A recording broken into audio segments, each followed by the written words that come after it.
আমি যে পথ চিনি না ওরে ও দুরিয়ার মাঝি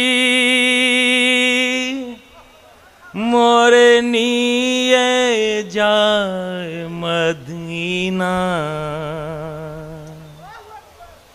ওরে ও দুরিয়ার মাঝি আমার প্রিয় হযরত সেথায়ে আছেন নাকি ঘুমিও ভাই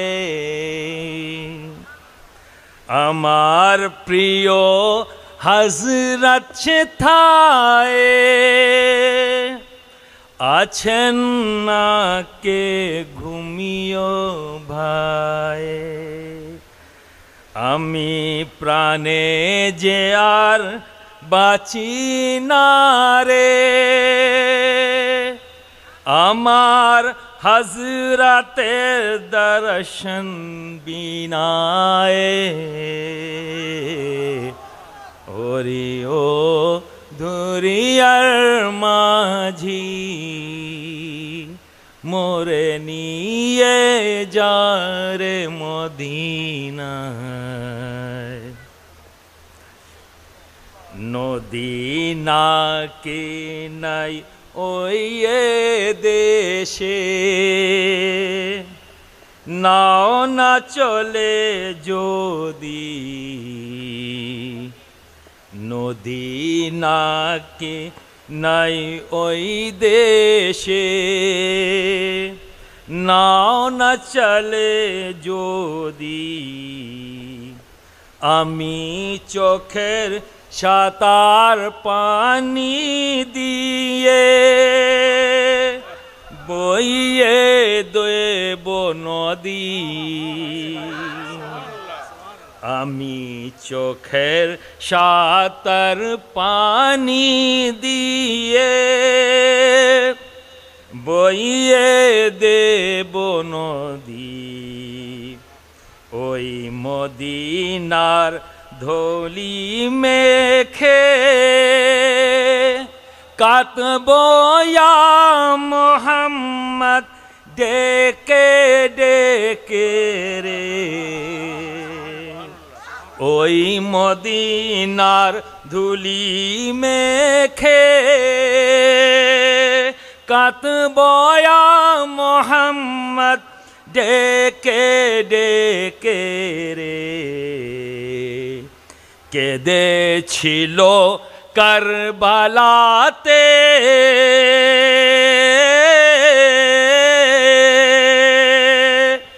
যেমন বিবি সকিনা ওরে ও দরিয়ার মাঝি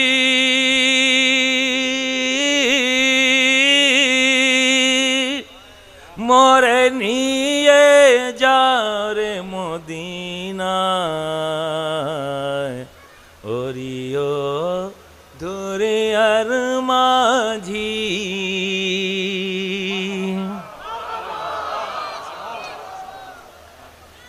یہ کوشش تھی میں نہیں جانتا کہ آپ اس سے محظوظ ہوئے یا نہیں بے شک جو ایمان لائے اور نیک عمل کرتے ہیں ان قریب رحمان محبت عطا کرے گا میں نے جو کلام پاک کی جس آیت کریمہ کی تلاوت کا شرف حاصل کیا اس کا سیدھا سادہ ترجمہ آپ کی سماعتوں کے حوالے بے شک انڈاؤٹڈ بات ہے یہ اس بات میں کوئی شک اور شبہ ہے ہی نہیں کس بات میں کہ جو ایمان لائے اور نیک عمل کرتے ہیں رحمان ان قریب انہیں محبت عطا کر دے گا اب آپ دیکھیے یہاں پر فرسٹ فیز کیا ہے کنڈیشن اور لاسٹ فیز کیا ہے ریزلٹ کنڈیشن کیا رکھی رب نے اور تیور دیکھیے رب کا انڈاؤٹڈ رب کہے اور کوئی شک اللہ کچھ بھی فرمائے اس میں کوئی شک اور شبہ کیا جا سکتا ہے لیکن انداز بیان دیکھو رب کا وہ کیا کہہ رہا ہے اس بات میں کوئی شک نہیں ان الذین آمنوا انڈاؤٹڈ بات ہے کہ جو ایمان لے آئے اور نیک عمل کرتے ہیں یہ کنڈیشن ہے رب کی جانب سے تو وہ بندے جو ایمان لے آئے وہ بندے جو نیک عمل کرتے ہیں اس کنڈیشن کے عوض میں رب کیا دے گا ان بندوں کو محبت عطا کر دے گا محبت اب اس سے اندازہ لگائیے کہ یہ محبت کتنی امپورٹنٹ شے ہے محبت عطا کرے گا کب اور ایک بات اور سنیے اسی آیت کریمہ کے ترجمے کو اس انداز میں بھی بیان کیا جا سکتا ہے کہ بے شک جن کا ایمان اور جن کا عمل بارگاہ خداوندی میں مقبول وہی اہل محبت ہیں وہی اہل محبت ہیں تو اہل محبت کون جس کا ایمان اور جس کا عمل بارگاہ خداوندی میں مقبول۔ اب کیا سمجھ میں آیا؟ یہ پیمانہ ہے ہر ایمان والوں کے لیے، یہ میزان ہے ہر ایمان والے کے لیے، اور ہمارے بیچ میں بھی ایک میزان موجود ہے۔ یہ میزان ہے، اور معین بھی موجود ہے۔ معین الحق ہی نام ہے نا آپ کا؟ مزمل، کیا بات ہے! میزان بھی ہے، مزمل بھی ہے، دونوں اسٹیج پہ موجود ہیں۔ تو یہ میزان ہے کس بات کا؟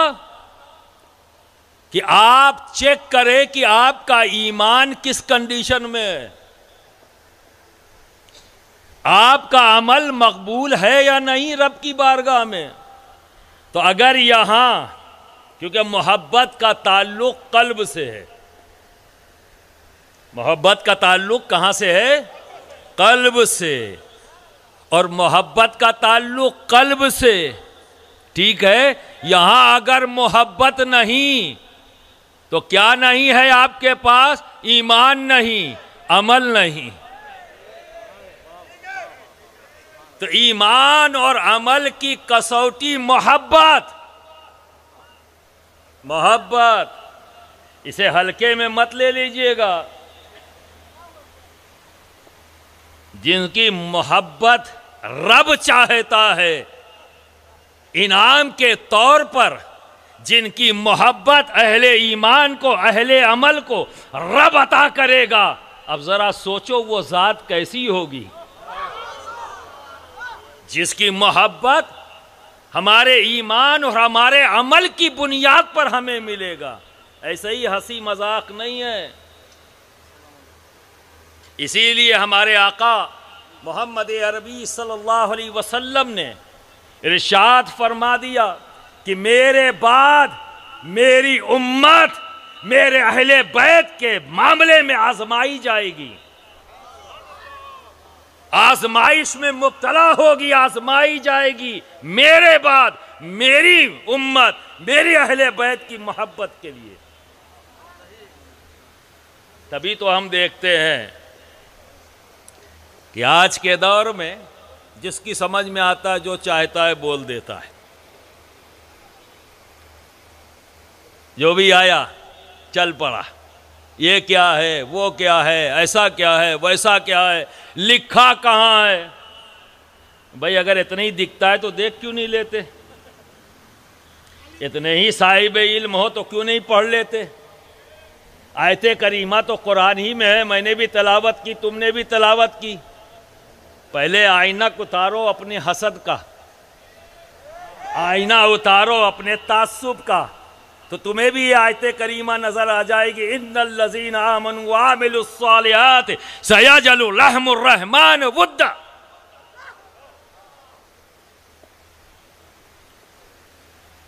اور اس آیت کریمہ کے تعلق سے جب اماموں کے امام امام اعظم ابو حنیفہ جو ہم سب کے امام ہیں، اور سینٹرل ایشیا کے اندر سب سے زیادہ جس امام کی تقلید ہوتی ہے، جس کے سب مقلد ہیں، وہ ہیں امام اعظم ابو حنیفہ۔ اسی لیے ہم حنفی کہلاتے ہیں۔ امام اعظم ابو حنیفہ کے امام، جن کی بارگاہ میں امام اعظم ابو حنیفہ بھی زانوئے ادب طے کرتے ہوں، اور جن کی بارگاہ کے تعلق سے امام اعظم ابو حنیفہ یہ فرمائیں کہ اگر مجھے زندگی نے 2 سال امام جعفر صادق کی صحبت کے عطا نہ کیے ہوتے تو نعمان ہلاک ہو جاتا۔ حضرت نعمان بن ثابت ہی کو امام اعظم ابو حنیفہ کے نام سے ہم جانتے ہیں۔ ہم حنفی ہیں، ہم ان کے مقلد ہیں، تو ہمارا امام کیا کہہ رہا ہے اپنے امام کے بارے میں؟ اپنے امام کے بارے میں یعنی امام جعفر صادق کے بارے میں، تو فرماتے ہیں اگر میری زندگی میں 2 سال ان کی صحبت کے نہ ہوتے تو یہ نعمان ہلاک ہو جاتا، کچھ بھی نہ ہوتا۔ اسی لیے چاہے وہ فقہ حنفی ہو، چاہے وہ فقہ شافعی ہو، چاہے وہ حنبلی ہو، چاہے وہ مالکی ہو، ساری فقہ میں امام جعفر صادق کا فیضان موجود ہے، فقہ جعفری کا فیضان موجود ہے، کیونکہ سب انٹر کنیکٹڈ ہیں۔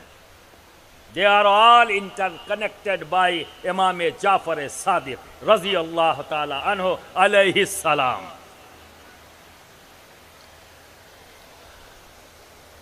تو اس اماموں کے امام سے پوچھا گیا، اے امام،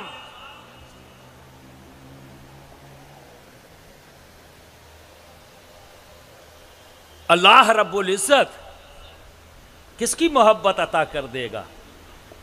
یہ امام جعفر صادق 2 آیت کریمہ کے تعلق سے پوچھا گیا اور دونوں کا جواب ایک ہی دیا۔ ایک آیت کریمہ وَاعْتَصِمُوا بِحَبْلِ اللَّهِ جَمِيعًا وَلَا تَفَرَّقُوا، جب امام جعفر صادق سے پوچھا گیا اے امام یہ اللہ کی رسی کیا ہے، تو امام جعفر صادق نے فرمایا یہ اللہ کی رسی کچھ اور نہیں، ہم اہل بیت اطہار ہیں۔ اللہ چاہتا ہے کہ اس کے بندے ہم اہل بیت اطہار کے دامن سے وابستہ ہو جائیں، پکڑ لیں مضبوطی سے، سب مل کر یونائٹ ہو کر، فکری طور پہ بھی اختلاف نہیں کرنا ہے، پکڑ لینا ہے مضبوطی سے۔ اور جب یہ پوچھا گیا اے امام یہ بتائیں کہ اللہ رب العزت کس کی محبت عطا کر دے گا، تو اور دیگر مفسرین نے بھی اس آیت کریمہ کی یہی تفسیر کی ہے۔ امام جعفر صادق فرماتے ہیں کہ اللہ رب العزت جس کی بارگاہ میں جس کا ایمان اور جس کا عمل مقبول ہوگا، اللہ رب العزت ایسے بندے کے قلب میں اہل بیت اطہار کی محبت پیدا کر دے گا۔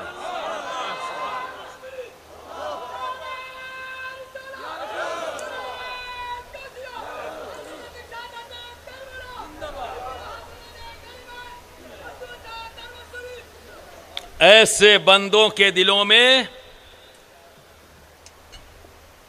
جن کے ایمان اور جن کا عمل بارگاہ خداوندی میں مقبول، رب تبارک و تعالی ایسے قلب میں اہل بیت اطہار کی محبت پیدا فرما دے گا۔ اب آتا ہے اگلی سٹیج، یہ اہل بیت کون ہیں؟ یہاں بھی لوگوں نے کنفیوژن کریٹ کر دیا ہے، اور وہ جس کا قلب صاف نہیں ہوتا، حسد کی گندگی سے گندا ہوتا ہے، اور کسی بھی حاسد کو اگر پہچاننا ہو، اگر آپ چاہتے ہو کہ آپ پہچاننا کہ ہمارے درمیان حاسد کون ہے، بڑے آسان سے پہچان لوگے۔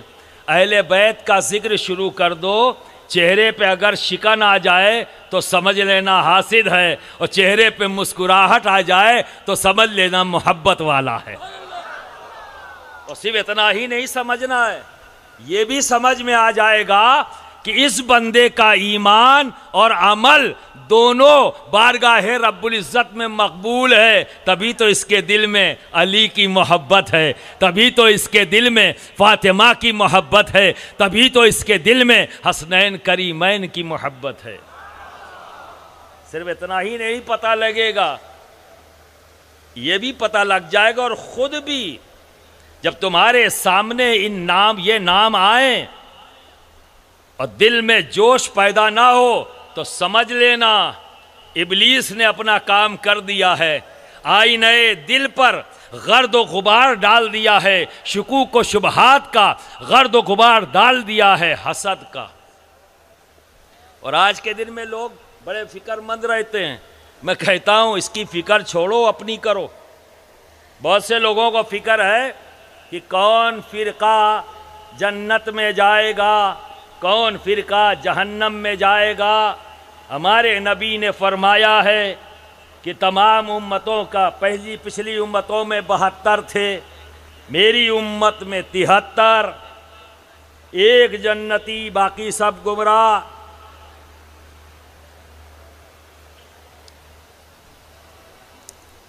کون ہوگا وہ 72؟ کون ہوگا وہ 73؟ 72 73 کا پہاڑا پڑھ رہے ہیں، روزانہ کاؤنٹنگ ہو رہی ہے، اور اسی کاؤنٹنگ پہ سب کو دعویٰ ہے میں صحیح، وہ کہتا ہے میں صحیح، وہ کہتا ہے میں صحیح۔ اور صحیح اور غلط کا فیصلہ کون کر رہا ہے؟ جہاں یہ گڑبڑ ہے، شکوک و شبہات کی گندگی موجود ہے، اور وہی فیصلہ کر رہے ہیں کون صحیح کون غلط۔ آؤ میں اس کی بارگاہ میں لے چلوں جس کا تعلق گلشن فاطمہ سے ہے، یعنی حضرت وارث علی شاہ صاحب قبلہ رحمۃ اللہ تعالی علیہ۔ ایک صاحب ان کے پاس پہنچے، وہ کہا یا وارث پاک یہ بتائیں کہ 72 وہ فرقے کون سے ہیں جو جہنم میں جائیں گے، اور وہ 73واں فرقہ کون ہے جو جنت میں جائے گا؟ تو وارث پاک نے فرمایا حسد، اور پھر خاموش ہو گئے۔ کیا فرمایا؟ آپ لوگ سمجھ رہے ہیں میری بات کو؟ ہمار کتھا بجھن؟ ہاں، تو تھوڑا تھوڑا بولیں۔ کیا بولے؟ ایک ہی جواب دیا، حسد۔ لیکن وہ صاحب جو سوال کرنے آئے تھے وہ تو کاؤنٹنگ یاد کر کے آئے تھے، 72 73 72 73 کا حضور سمجھ میں نہیں آیا یہ 72 کون ہوں گے 73 کون ہوں گے؟ کا جواب تو دے دیا، حسد۔ کا حضور سمجھ میں نہیں آیا؟ کا اچھا حسد لکھ لو گے؟ کا جی، کا لکھو۔ تو حسد میں 3 الفابیٹ ہیں، ہے، سین اور دال۔ عربی زبان میں، اردو زبان میں 3 الفابیٹ، ہے، سین اور دال۔ کا لکھو، لکھا، انہوں نے کہا ہے لکھ لیا حضرت، کہا اچھا ٹھیک لکھ لیا، اب اس کے نمبر لکھو، کیونکہ ہر عدد الف سے یہ کر یہ تک ہر الفابیٹ کی ایک نیومریکل ویلو ہے۔ کیا ہے؟ Numerical value. تو اس کی ہے کی نیومریکل ویلو کتنی ہے؟ 8۔ سین کی نیومریکل ویلو کتنی ہے؟ 60۔ اور دال کی نیومریکل ویلو کتنی ہے؟ 4، یعنی 4۔ 8 60 4، اسے جوڑ دو، اسے جوڑو، کتنا بنا؟ 60 اور 8 کو جوڑو گے کتنا ہوا؟ 68۔ اور 68 + 4 کتنا ہوا؟ 72۔ یہی تو بتا رہے ہیں، حسد۔ اور حسد ایمان کھا جاتی ہے، حسد ایمان کھا جاتی ہے۔ تو جب ایمان نہیں تو جنت کا، جنت کی خوشبو بھی نہیں ملے گی، جنت جانا تو بڑی دور کی بات ہے، کیونکہ ایمان، حسد ایمان کو کھا جاتی ہے۔ جب ایمان ہی نہیں تو جنت کا کلیم کہاں؟ شامت اعمال کی بنیاد پر اگر کوئی جہنم میں چلا بھی گیا تو ایک دن اسے جنت میں آنا ہے، کیونکہ ایمان ہے، ایمان ہے، وہ ایمان کے بدولت وہ واپس آئے گا۔ لیکن اگر ایمان ہی نہیں رہا تو جائے گا کیسے؟ اتنی خطرناک چیز ہے حسد، اور اسی کے لیے امت آزمائی جائے گی، کیونکہ حسد پیدا ہوگی، حسد پیدا ہوگی۔ نبی کریم صلی اللہ علیہ وسلم اور مولا علی ساتھ میں بازار سے گزر رہے کہ اچانک نبی رونے لگے، نبی رونے لگے۔ اور جب مولا علی نے پوچھا یا رسول اللہ رونے کی وجہ، تو فرمایا تم سے لوگ بہت حسد کریں گے، تم سے لوگ بہت حسد کریں گے۔ کس سے حسد کر رہے ہیں؟ علی سے، بغیر جانے۔ علی جو اہل بیت سے ہیں، علی جو نبی کے بھائی بھی ہیں، علی جو نبی کے داماد بھی ہیں، علی جو نبی کے وصی بھی ہیں، علی جو نبی کے علم کے وارث ہیں، وہ علی جس کے مناقب و فضائل میں بے شمار حدیثیں، کسی بھی صحابی کے لیے اتنی حدیثیں موجود نہیں جتنی علی کے لیے نبی نے فرمائی ہیں، اور کسی بھی صحابی کے لیے اتنی آیتیں قرآن میں نہیں جتنی آیتیں علی کے لیے ہیں۔ ایسی ذات سے حسد، ایسی ذات سے حسد۔ جانو علی کون ہے؟ علی فقط نام نہیں، علی اپنے نام میں ہی اس میں بامسمہ ہیں۔ علی بہتر، علی کا معنی کیا ہے؟ بہتر۔ علی کا معنی کیا ہے؟ اعلیٰ، بہتر ترین، اس کے جیسا نہیں۔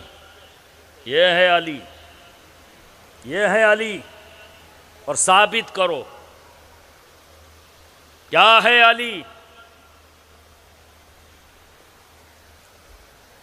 علی کہ جیسے بیٹے دنیا میں ہیں کسی کے، ہیں علی کے جیسے بیٹے دنیا میں کسی کے؟ ارے علی کے بیٹے وہ ہیں جنہیں ہمارا نبی اپنا بیٹا کہتا ہے۔ علی کے بیٹے وہ ہیں جو تمام نوجوانان جنت کے سردار ہیں۔ علی کے بیٹے وہ ہیں کہ جب آپس میں بچپن میں کشتی کا مقابلہ نبی کراتے ہیں تاکہ یہ بچے جسمانی طور پر مضبوط ہوں، اور عرب کا یہ شوق تھا، جسمانی کثرت کا ہونا یہ شوق میں شامل تھا، وہ ان کے کلچر کا ایک پارٹ تھا۔ تو دونوں بھائیوں کو مولا سرکار دو عالم صلی اللہ علیہ وسلم نے کمپٹیشن کرایا۔ دونوں بھائی آپس میں پیترے لگا رہے ہیں، دونوں ہی ایک ساتھ ایک ہی جیسے داؤں لگا رہے ہیں۔ اب جب کھیل ختم ہو گیا، نبی پریشان ہیں کہ انعام کس کو دوں، انعام کس کو دوں؟ اگر حسن کو انعام دیتا ہوں تو حسین کا دل دکھتا ہے، اور اگر حسین کو انعام دیتا ہوں تو حسن کا دل دکھتا ہے۔ سرکار دو عالم صلی اللہ علیہ وسلم اسی پشو پیش میں ہیں کہ جبریل امی کو رب نے بھیج دیا، رب نے بھیج دیا، اے حبیب پشو پیش میں مت پسو، صرف سیب کو یوں اچھال دو، جب لوٹا سیب تو برابر دو حصوں میں، ایک حصہ امام حسن کو، ایک حصہ امام حسین کو، ذرا سا بھی فرق نہیں، کیونکہ ڈیوائیڈ کرنے والا ہمارا رب ہے، ڈیوائیڈ کرنے والا ہمارا رب ہے۔ کوئی ایسے بیٹے، کسی باپ کے ایسے بیٹے دنیا میں ہے کیا؟ اور اس کے بیٹے، علی کے بیٹے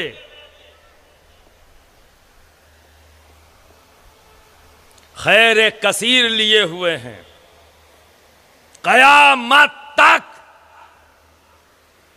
ایک دن، دو دن، ایک صدی، دو صدی، تین صدی نہیں،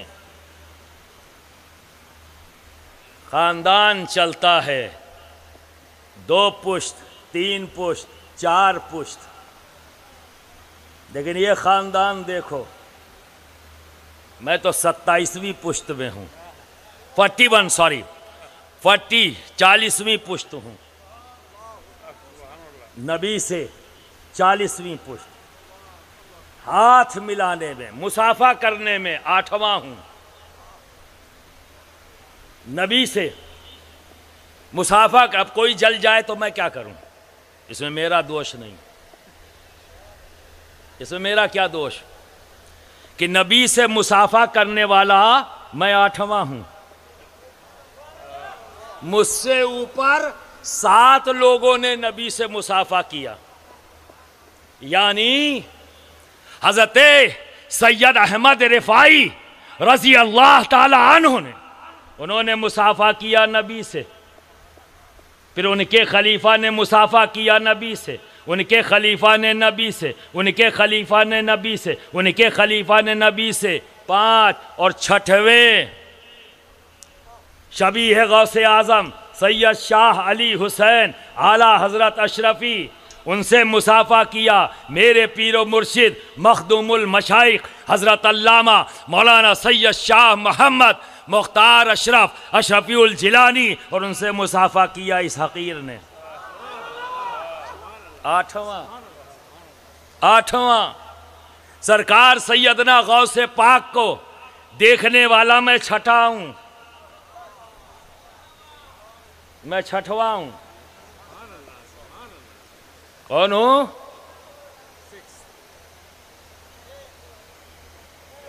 ہاں 6ٹھی تو یاد ہے نا؟ تو غوث پاک کے دیکھنے والی 6ٹھی میں ہوں. اب کوئی جل جائے تو میں کیا کروں؟ اس میں میرا کیا قصور؟ کیا قصور ہے؟ یہ تو صرف رب کا فضل ہے. یہ فضل ربی ہے، یہ میری چوائس نہیں. یہ رب نے فضل کیا تو یہ مجھ سے چڑھنا نہیں ہے، رب کے فضل سے چڑھنا ہے. اور رب کے فضل سے چڑھنے والا پھر بھی انتظار کرے کہ مجھے جنت ملے گی، اب اس سے بڑا بیوقوف تو دنیا میں کوئی دوسرا ہو نہیں سکتا. یہ تمہاری چوائس ہے. تم نے چوائس کیا ہے کہ رب کے فضل سے ٹکراؤ اور پھر یہ امید رکھو جنت. تو جنت تو انہی کو ملے گی جو رب کے فضل کو آمنا صدقنا کہتے ہوئے نظر آئے. مرحبا مرحبا کی صداؤں سے رب کے فضل کا استقبال کریں، جنت ان کی ہے. رب کے فضل سے محبت کریں، جنت اس کی ہے. چڑ جانے والوں کو جنت کہاں ملے گی؟ مل جائے گی بھائی؟ نہیں نا. تو برادران ملت اسلامیہ، یہ تحدیث نعمت کے طور پر بڑائی کے لیے نہیں، صرف اپنے رب کا فضل بیان کر رہا ہوں کہ علی کو رب نے ایسے بیٹے دیے، ایسی نسل دی علی کو کہ قیامت تک فیضان نبوت اور فیضان رسالت بانٹنے کی ذمہ داری رب تبارک و تعالیٰ نے علی اور علی کے بیٹوں کو عطا کر دی.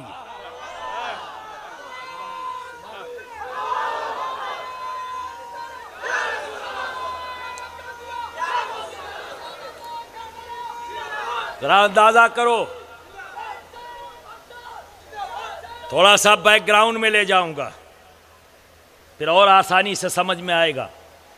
حضرت آدم سے لے کر نبی کریم صلی اللہ علیہ وسلم تک جتنے نبی آئے اللہ نے کیوں بھیجا؟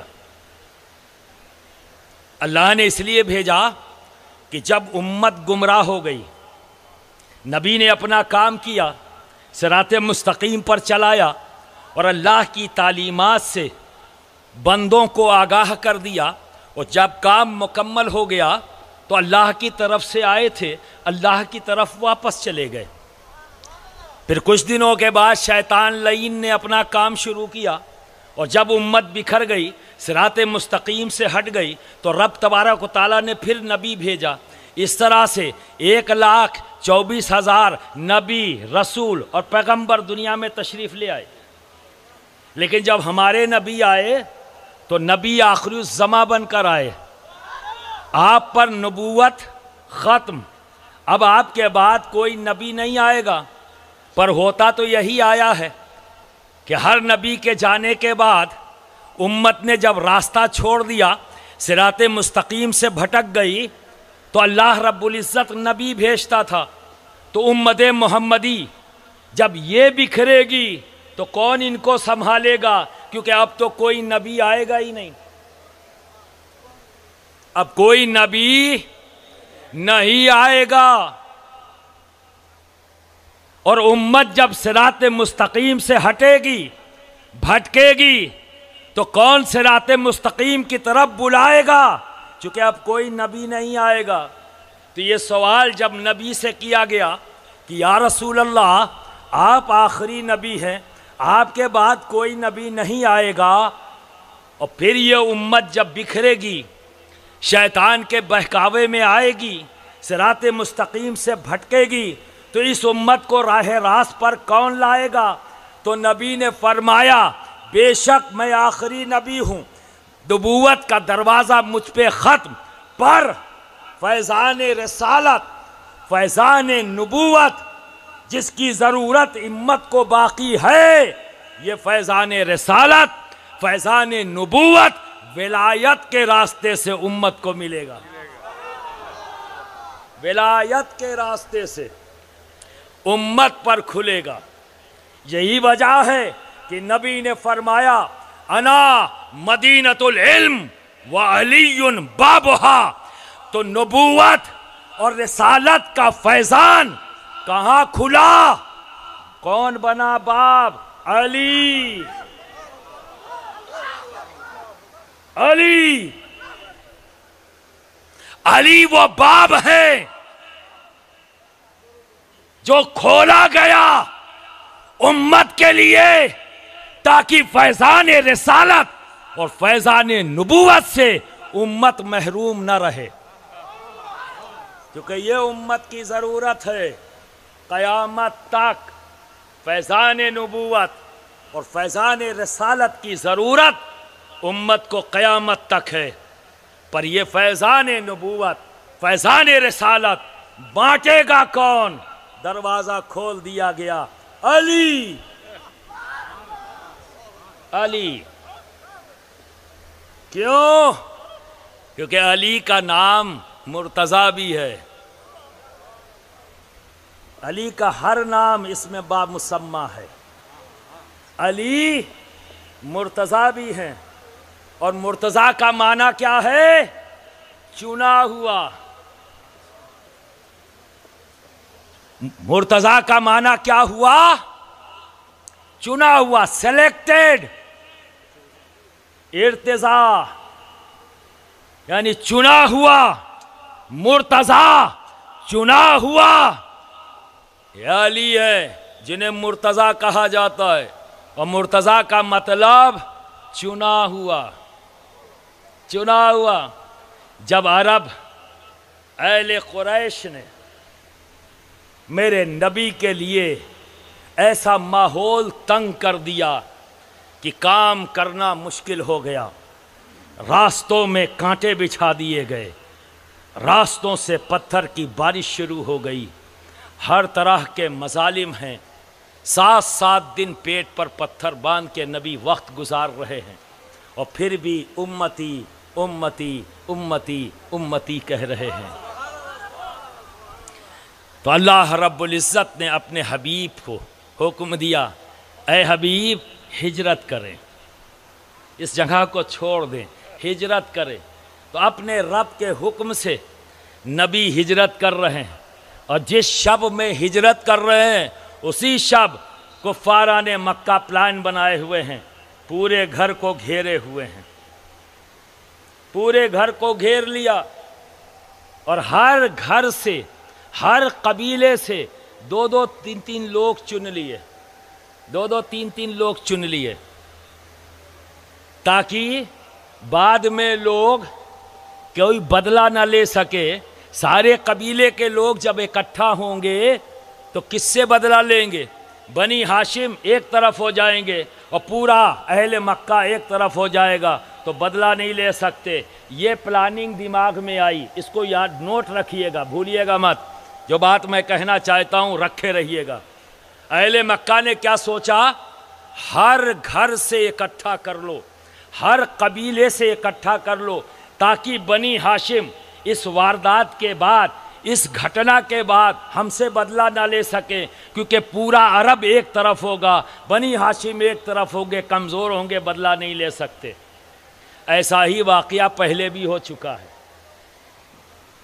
ایسا ہی واقعہ پہلے بھی ہو چکا ہے۔ کہاں؟ حضرت موسیٰ کے ساتھ فرعون نے کرنا چاہا،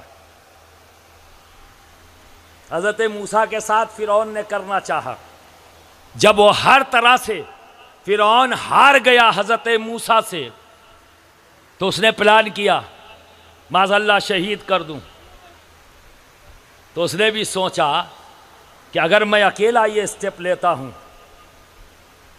تو موسیٰ کے چاہنے والے میرے محل میں بھی موجود ہیں، میری آبادی بھی موجود ہیں، کہیں بغاوت نہ ہو جائے، تو میں پتہ نہیں مقابلہ کر پاؤں گا کہ نہیں کر پاؤں گا۔ تو اس نے کیا کیا؟ اس نے مجلس شورا بلائی، ایڈوائزری بورڈ کو بلایا جو اس نے بنا رکھا تھا۔ تو اس کی ایڈوائزری، اب جیسا فرعون ویسے ہی اس کی ایڈوائزری بھی تو ہوگی نا، اسی کی مینٹلٹی، اسی کے عقیدے کے لوگ، اسی کی سوچ کے لوگ اس میں۔ اور جب اس نے بلایا تو اس میں ایک کھڑا ہوا، ایک کھڑا ہوا جسے قرآن مومن کہہ رہا ہے۔ اس واقعے کو قرآن نے بیان کیا، ایک مومن کھڑا ہوا اور قتل کے جو پروگرام تھا اس کو ڈائیورٹ کر دیا کہ قتل سے ہنگامہ ہو سکتا ہے تو ان کو ملک بدر کر دیا جائے، ایسے ریگستان میں چھوڑ دیا جائے جہاں سے کوئی بچ کے نکلا ہی نہیں۔ تو اس واقعے کا ذکر اللہ کیا کہہ رہا ہے قرآن میں؟ ایک مومن کھڑا ہوا۔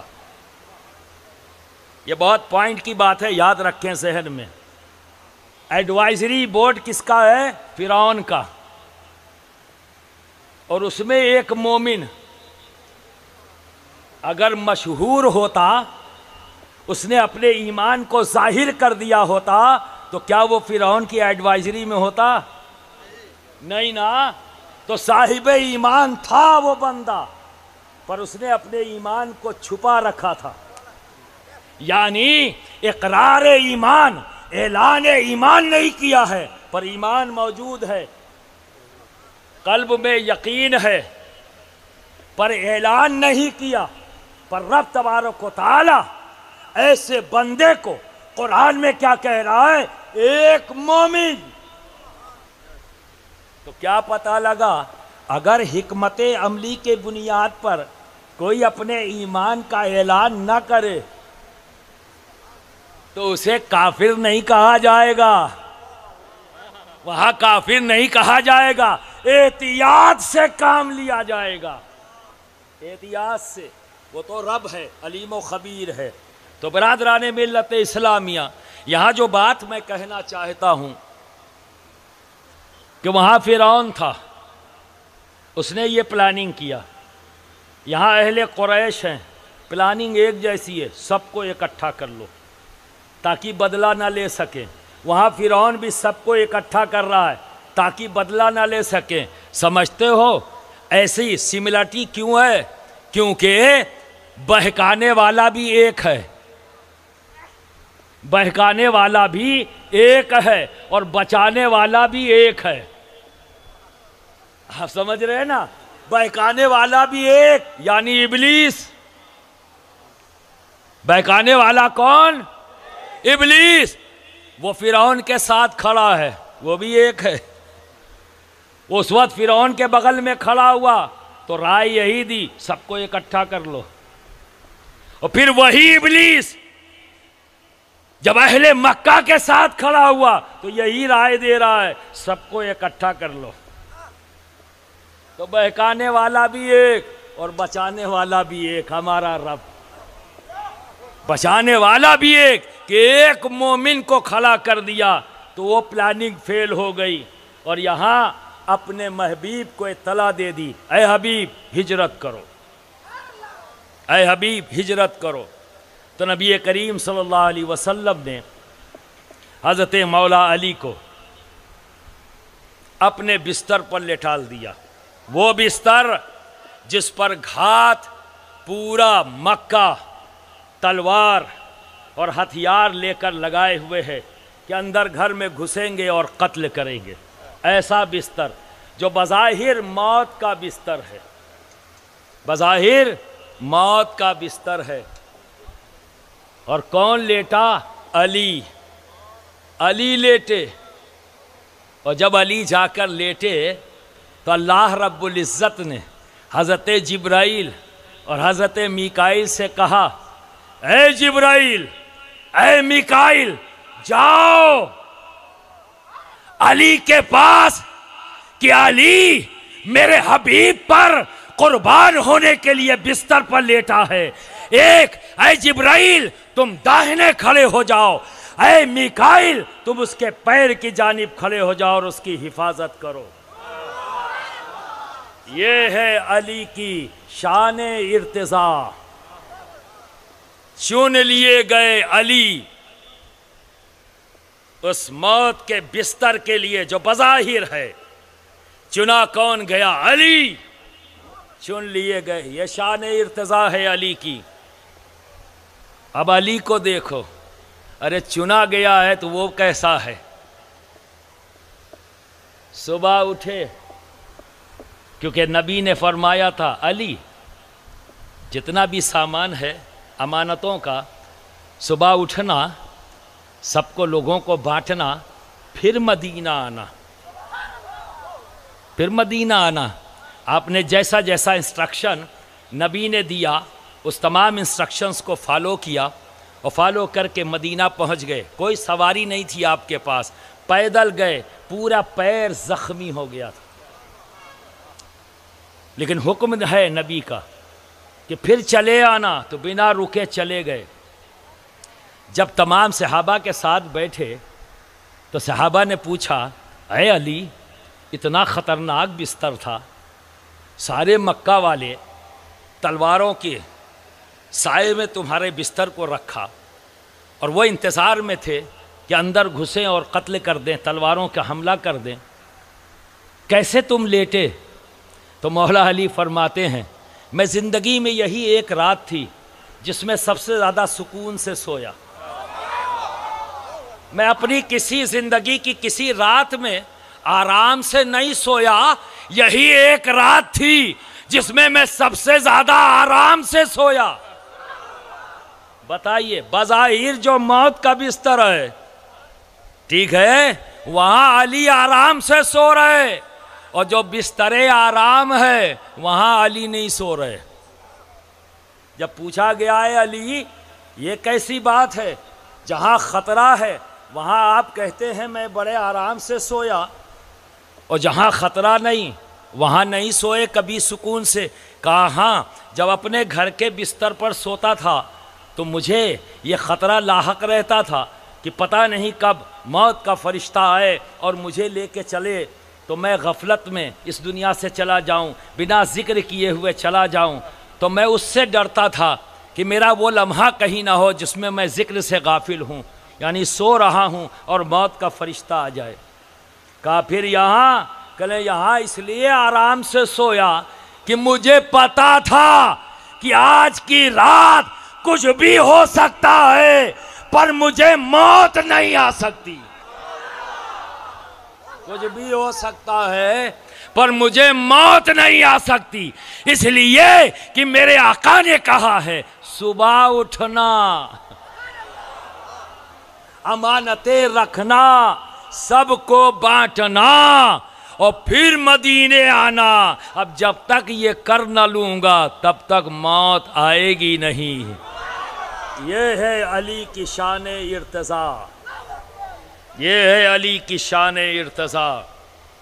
ہر دور، کوئی بھی دور، قطب یعنی قطب الارشاد، غوث وقت، جہانگیر، قطب الاقطاب، اس سے کوئی بھی دور خالی نہیں.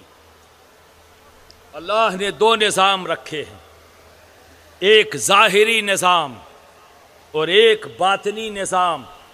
جس طرح سے ظاہری نظام چلانے کے لیے پریسیڈنٹ ہوتے ہیں، پرائم منسٹر ہوتے ہیں، منسٹرز ہوتے ہیں، ایک نظام یہ قائم ہے، ایڈمنسٹریٹو لیول کے لوگ ہوتے ہیں، اسی طرح سے باطنی نظام بھی ہے، اور اس باطنی نظام کا ہیڈ کون ہوتا ہے؟ غوث۔ کون ہوتا ہے؟ غوث۔ اسے قطب الاقطاب بھی کہتے ہیں، اسے قطب الارشاد بھی کہتے ہیں، اسے جہانگیر بھی کہتے ہیں، ڈیفرنٹ نیم ہے لیکن پوسٹ ایک ہی ہے، سمجھ گئے؟ تو یہ باطنی نظام کا ہیڈ کون ہے؟ غوث۔ اور بنا غوث کے یہ دنیا ایک لمحے کے لیے بھی نہیں چلے گی۔ ایک غوث جاتا ہے تو دوسرا غوث اسی کی نماز جنازہ پڑھاتا ہے، آپ سمجھ رہے ہیں؟ تو یہ بات دھیان رکھنا، کوئی دور، کوئی زمانہ غوث وقت سے خالی نہیں۔ اور غوث وقت کون ہوگا؟ حسنین کریمین کی اولاد میں سے ہوگا، یا تو حسنی ہوگا یا تو حسینی ہوگا، کوئی غیر حسنینی غوث وقت ہو ہی نہیں سکتا۔ nobody۔ کیوں؟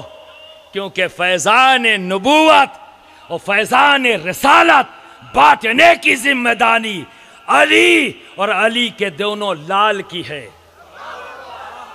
علی اور علی کے دونوں لال کی ہے، انہی کی ہی اولاد۔ ہر دور میں کوئی دور خالی نہیں، ہر دور میں فیضان رسالت اور فیضان نبوت بانٹنے کی۔ اب بتاؤ، دادا کی مخالفت کرو گے اور پوتے سے فیضان مانگو گے؟ بولو۔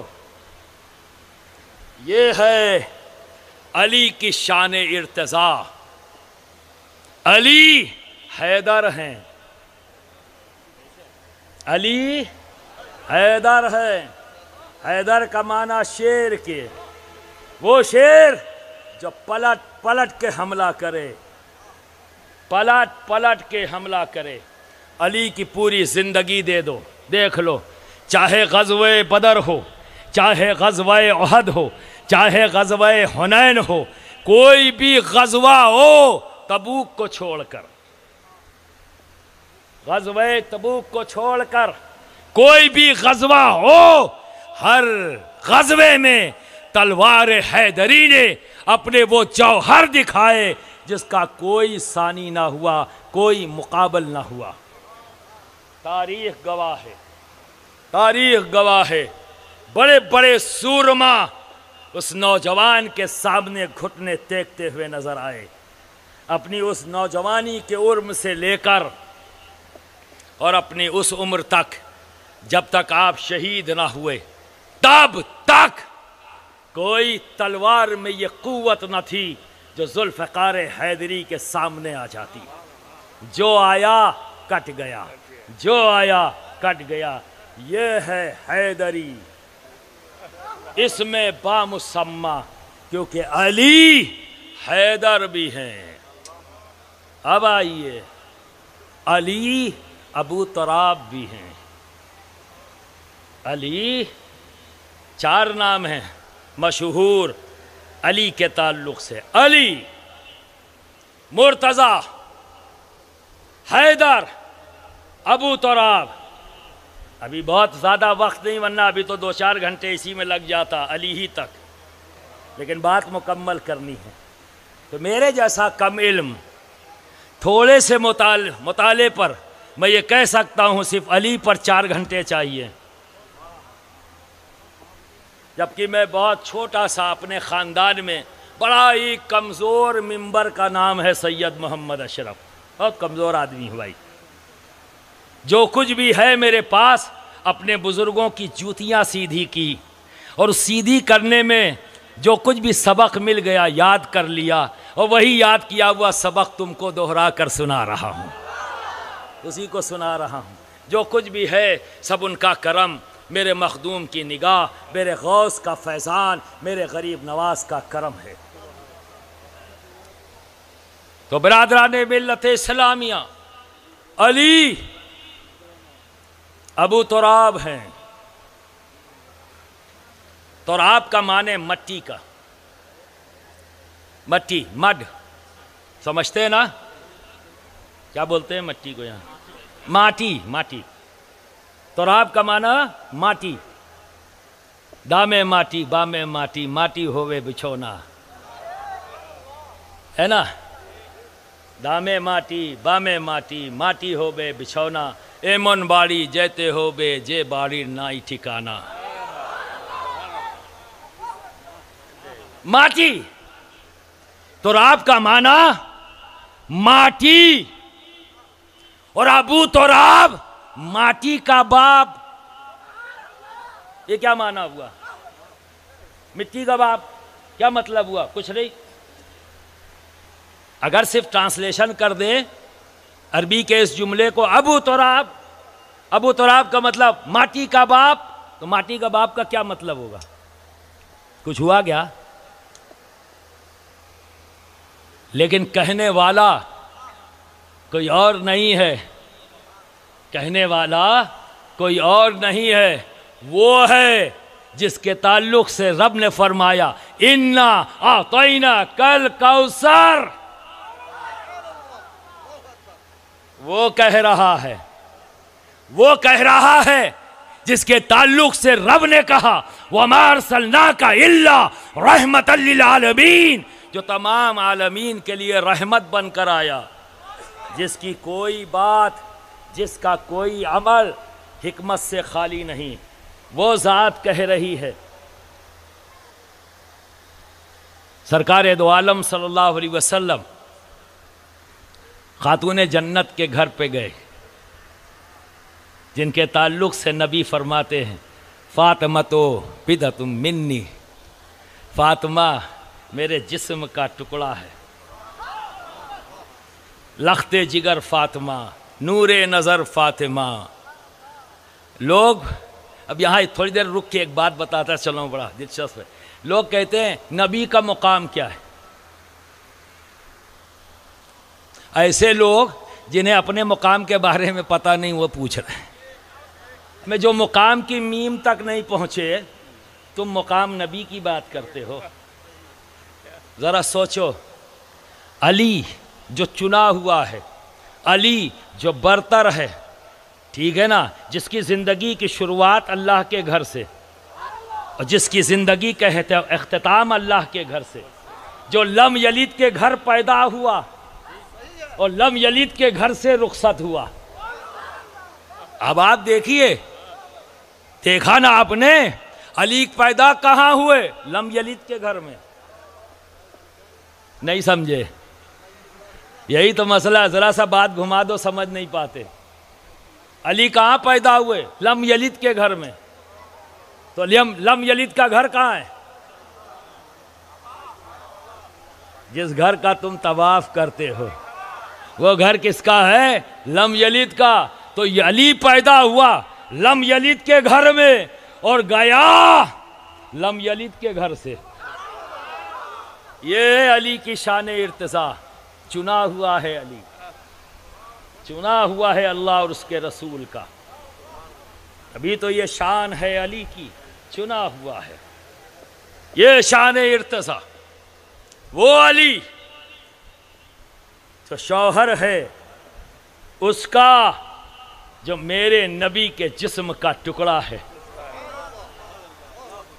وہ شوہر ہے اس کا دنیا میں جب نبی کہیں جاتے تو ہر صحابی اپنی جگہ کھڑا ہو جاتا، اور جب نبی تشریف لاتے تو اپنی نشست چھوڑ دیتا، جہاں وہ بیٹھا ہوا چھوڑ دیتا، اور کیا آواز بلند کرتا، صدا دیتا کہ یا رسول اللہ، آپ پر میرے ماں باپ قربان، تشریف لائے، اور اپنی نشست پر لا کر بیٹھالتا۔ ہر صحابی، ہر مومن، ہر ایمان والا جب نبی جاتے تو جگہ چھوڑ دیتا، کھڑا ہو جاتا اور نبی کو یہ کہتے ہوئے بلاتا کہ یا رسول اللہ، آپ پر ہمارے ماں باپ قربان۔ لیکن جب فاطمہ آتی جب نبی کے پاس فاطمہ آتی نبی کھڑے ہو جاتے، نبی کھڑے ہو جاتے اپنی نشست پر اور فرماتے اے فاطمہ تجھ پر میرے ماں باپ قربان، تجھ پر میرے ماں باپ قربان، آ میری لخت جگر، اے میری نور نظر بیٹھ۔ علی ایسے کا شوہر ہے چنا ہوا، یہ میں نہیں کہتا، خود نبی کہتے ہیں جب خاتون جنت نے یہ کہا اے بابا آپ میری شادی کس سے کرتے ہیں جس کے پاس بظاہر کچھ بھی نہیں، تو اللہ کے حبیب محمد عربی صلی اللہ علیہ وسلم فرماتے ہیں اے لخت جگر فاطمہ کیا تم اس بات سے راضی نہیں کہ پوری کائنات میں اللہ نے دو کو چنا ہے، ایک وہ ہے جو تیرا بابا ہے اور ایک وہ ہے جو تیرا شوہر ہے۔ یہ ہے علی کی شان ارتضاء۔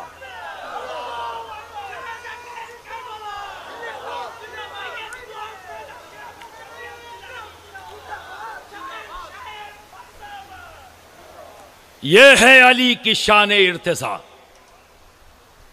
اسی علی کو نبی نے ابو تراب کہا۔ واقعہ یہ ہے کہ خاتون جنت کے گھر نبی کریم صلی اللہ علیہ وسلم تشریف لے جاتے ہیں، پوچھتے ہیں اے لخت جگر فاطمہ تمہارا امزاد کہاں ہے؟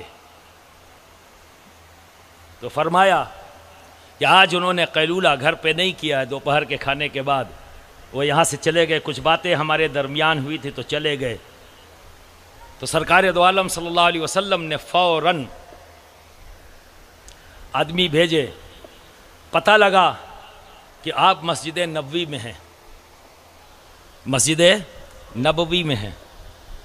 سرکار وہاں پہنچ گئے، مولا علی کو اٹھایا تو مولا علی لیٹے سو رہے تھے، تو جسم سے اوپر سے چادر ہٹ گئی، جب چادر ہٹی تو پسینہ وغیرہ آیا ہوگا، تو مٹی چونکہ کچی مٹی کے مسجد نبوی کا فرش تھا، وہ مٹی آپ کے جسم پر لگ گئی۔ تو سرکار بڑی محبت کے ساتھ یوں کہہ رہے اے علی اٹھ جاؤ، اے علی، تو کہتے ہیں قم ابا تراب، قم ابا تراب، قم ابا تراب، اور یہ کرتے جا رہے ہیں، مٹی جھاڑتے جا رہے ہیں، محبت سے مسکراتے جا رہے ہیں، مسکراتے۔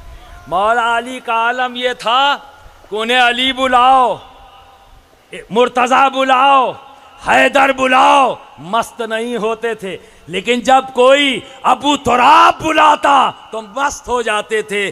کیوں؟ کیونکہ یہ خطاب ان کے آقا نے انہیں عطا کیا تھا، مست ہو جاتے، اور یہ خطاب ان کے آقا نے انہیں عطا کیا تھا۔ تو دوستو ابو تراب، مٹی کا باپ، کیا معنی؟ چھ معنی۔ مٹی کا باپ کیا مطلب؟ اب آؤ، علی وہ ہے جو تمام پیروں کے پیر ہیں۔ علی کون ہے؟ تمام شیخوں کے شیخ ہیں۔ علی تمام پیروں کے پیر ہیں۔ علی تمام قطب الاقطاب کے قطب الاقطاب ہیں۔ علی دنیا کے تمام جہانگیروں کے جہانگیر ہیں۔ علی دنیا کے تمام قطب الارشاد کے قطب الارشاد ہیں۔ علی سارے مرشدوں کے مرشد اعظم ہیں، مرشد اعظم ہیں۔ کیسے کہ بات نبی نے کہی ہے، یوں ہی نہیں کہہ دی۔ اہل علم اور اہل محبت کے لیے بہت بڑا اثاثہ ہے، بہت بڑا اثاثہ کیا ہے؟ دیکھو ہمارا وجود چار چیز سے بنا ہے، چار کیا ہے اس میں؟ پانی ہے، ماٹی ہے نا، آگ ہے اور ہوا ہے نا، چار ہیں، کلیئر؟ ٹھیک۔ پانی کے اوپر نور ڈالو، پانی کے اوپر نور یعنی لائٹ، کسی پانی کو اوپر سے گر رہا ہے، یا بھی آج کل برسات کا موسم ہے، آپ نے دیکھا ہوگا پانی برس رہا ہے، لائٹ ٹارچ مارو، کیا پانی ٹارچ کو روک پاتی ہے؟ روشنی کو کبھی روک پائی ہے؟ نہیں۔ کسی بھی جگہ سے پانی گر رہا ہو، اس پہ ٹارچ مارو، روشنی ایک سے دوسری طرف چلی جائے گی، کبھی روک پائے گی پانی؟ نہیں۔ ہوا روک پائے گی؟ نہیں۔ آگ روک پائے گی؟ نہیں۔ پر مٹی پہ ڈالو، اگر لائٹ کو آپ مٹی پہ ڈالو تو روک لے گی۔ کیا مطلب ہوا؟ نور کو ایکسپٹ کرنا، نور کو جذب کر لینا، نور کو اپنے اندر سما لینے کی صلاحیت صرف مٹی میں ہے۔ کس میں ہے؟ مٹی میں، پانی میں نہیں، آگ میں نہیں، ہوا میں نہیں، صرف مٹی میں۔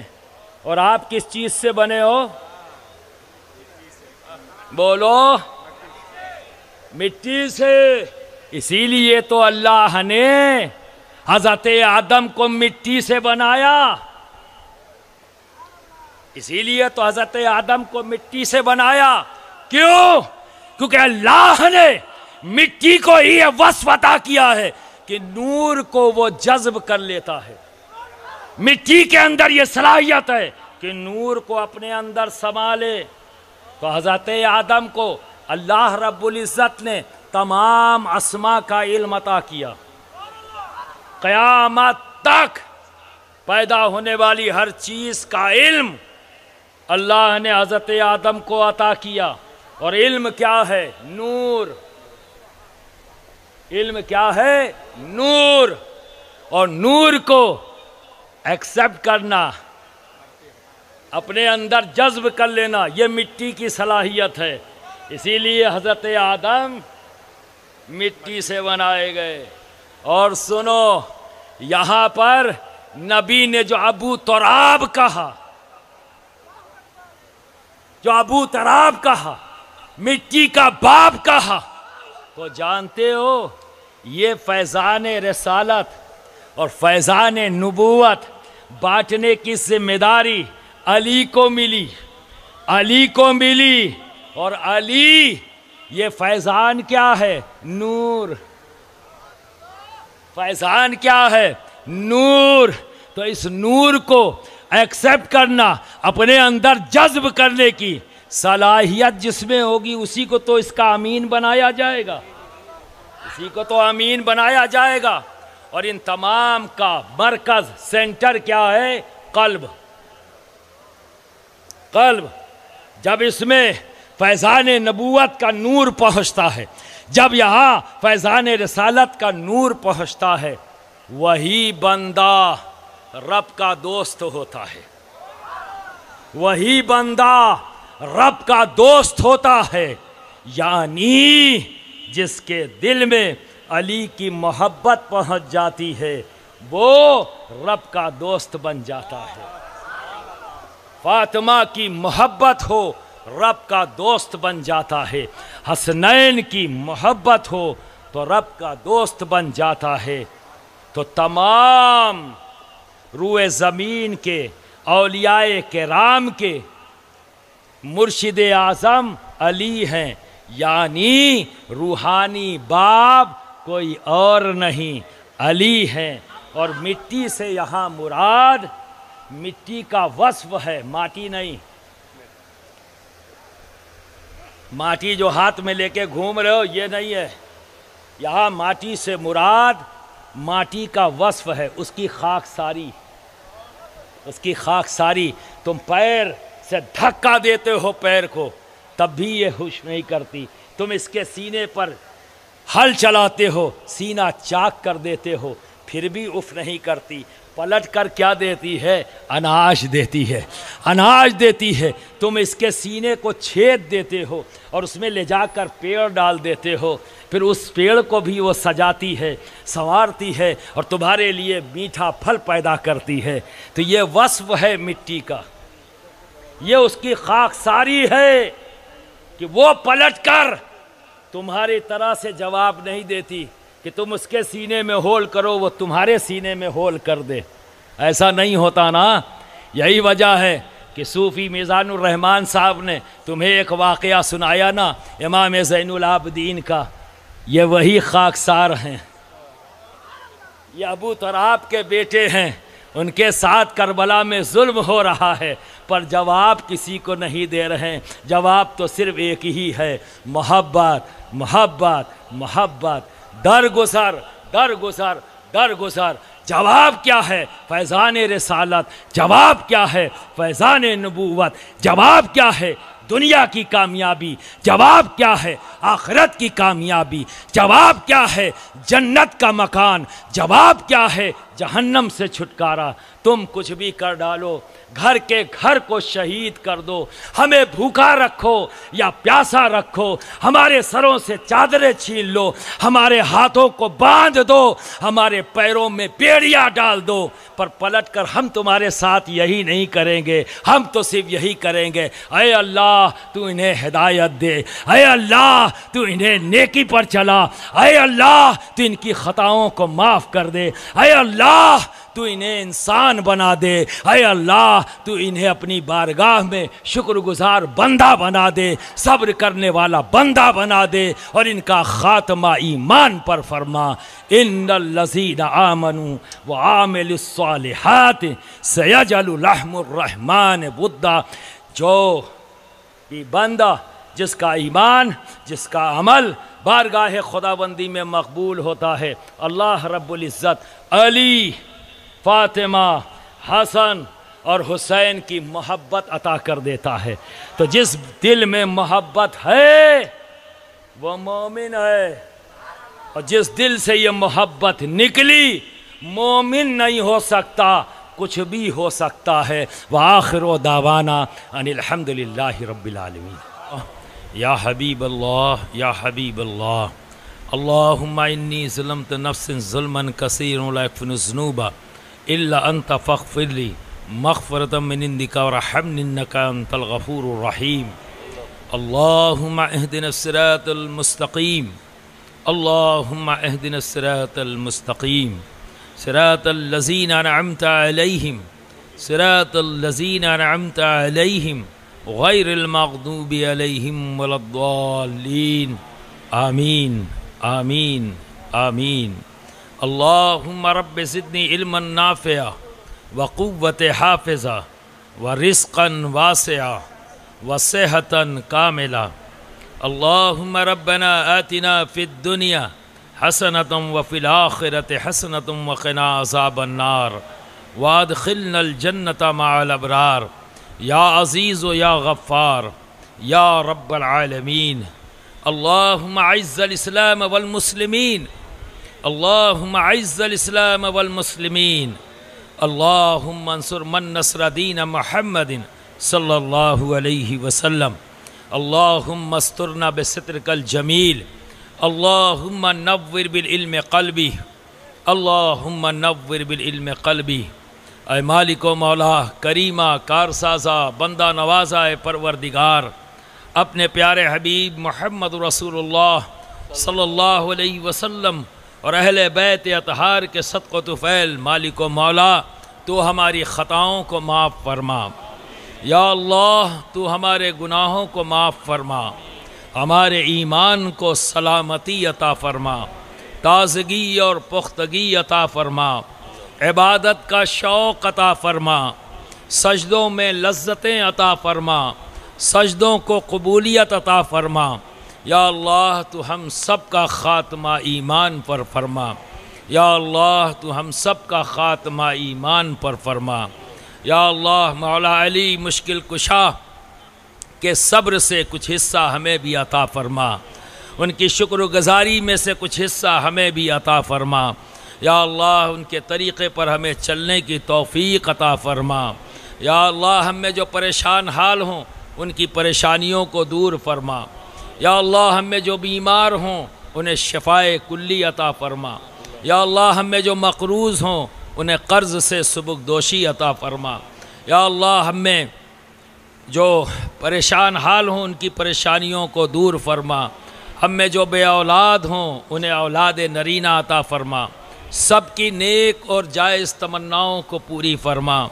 یا اللہ ہم جب تک جئیں نبی اور آل نبی کی محبت کے ساتھ جئیں۔ یا اللہ جب ہمیں موت آئے تو نبی اور آل نبی کی محبت کے ساتھ آئے۔ یا اللہ تو کریم ہے، کرم فرما۔ یا اللہ تو رحیم ہے، رحم فرما۔ یا اللہ ان کی بچیوں کو قسمت کا بلند فرما، زمانے کی بد نظر سے انہیں محفوظ فرما۔ یا اللہ تو ان کے بچوں کو علم نافع عطا فرما، زندگی کے میدان میں انہیں کامیابی و کامرانی عطا فرما۔ یا اللہ اہل سنت والجماعت کا بول بالا فرما، ذکر اہل بیت کرنے کی ہم سب کو بار بار ہر بار توفیق عطا فرما، اور ہماری محفلوں کو قبولیت عطا فرما، اور ان محفلوں کی ہمیں برکتیں عطا فرما، دونوں جہانوں میں اس کی برکتیں عطا فرما، یہاں بھی کامیابی عطا فرما، وہاں بھی کامیابی عطا فرما۔ یا اللہ تو ہم پر فضل فرما، کرم فرما۔ یا حی یا قیوم، یا اللہ یا فرد یا احد، یا وتر یا وارث، یا دائم یا من لم یلد ولم یولد ولم یکن له کفوا احد۔ قال اللہ تبارک و تعالی فی شان حبیب الکریم ان اللہ وملائکتہ یصلون علی النبی یا ایھا الذین آمنوا صلوا علیہ وسلموا تسلیما۔ اللہم صلی علی سیدنا مولانا محمد وعلی آل سیدنا مولانا محمد مبارک وسلم۔ صلاۃ و سلام علیک یا رسول اللہ۔